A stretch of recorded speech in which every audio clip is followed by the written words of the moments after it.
Simon was larger than life, I think is the best way to describe him, and I know all of his friends would describe him that way as well. He was very loyal and he was very committed, and it mattered to him that he looked after people and took care of people. I came back into my office and there was the breaking news tagline to say a plane had hit the World Trade Center, and we then watched as the black spot came onto the left-hand side of the television and flew in and hit the second tower. Somewhere inside, I think I already knew something terrible had just happened for me and Simon. I vividly remember a wave of cold fear literally rushed through me, and it went to the core of you really, and I immediately pushed it away, because then your rational brain goes, well, statistically you're 7 months pregnant and your husband is in America and he's got to come back because you've got a child to raise together, and this is what's going to happen. But somewhere very deep down, you've clocked that something's just crashed around you. Life as you know it has just disappeared. Simon started his career in the King's Troop at the age of 18 and been in it for 3 years. And he then was in the TA and got to Sergeant Major in the TA. So he was familiar with some of the things that come with being in traumatic situations. That helped me hugely, because what I did know, knowing who Simon was, he would have taken everything that he knew and he would have tried to help everybody that he was with the knowledge that he had. He would have also been thinking, I'm not going to phone Elizabeth, because he knew I was fairly hormonal by that point, and he would not have wanted to worry me. He would have thought, I'll call her when I get out. And I also think they probably didn't realise that the whole world was watching them. Would he have known that I was watching him in that building on Channel 4 in the TV? I don't know whether they would have known those things. How many times did you call his mobile? A lot. And I think by the end of that first week I'd stopped calling it. Part of it was phoning to hear the answering machine message as well. But in the first 24 hours, 48 hours, it was all the messages saying, please just call us, tell us where you are you, we're worried, but nothing came back.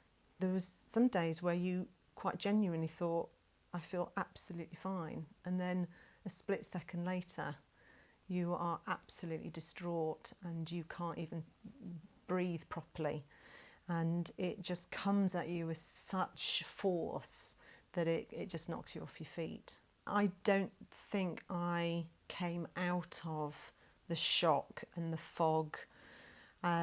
It's almost like you go onto autopilot and everything slows down, and it wasn't really until 6 months later that I felt I started engaging with the outside world. When Simon died, all of those questions came up. Why me? Why does bad things happen to good people? Became exceptionally urgent. And I talked to a lot of people. I spoke to my dad, I spoke to the local vicar, but I was reading books from all different levels and I was trying to find answers. And I think what I learned ultimately was that you have to find your own answers. And there's lots of things out there to explain, but you have to find the thing that works for you.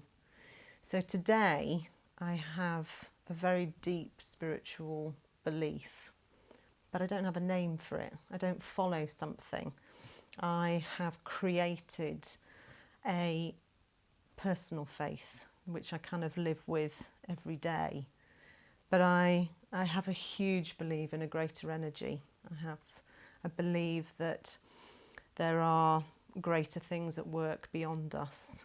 And I try to explain to William that there are many ways to have your say on things, but you should never be in a position where you take somebody else's life. And I also explained to William that it's so important that we know what it's like to be on the receiving end of events like that.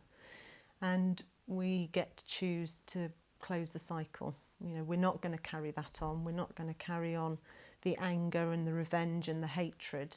We're actually going to stop it with us. And so what we do is about leaving positive things and life-affirming choices in our wake.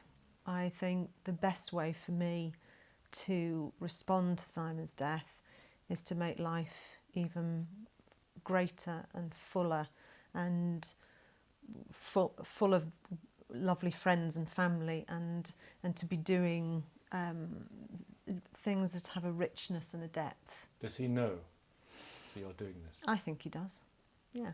And I little things happen too much, and Like?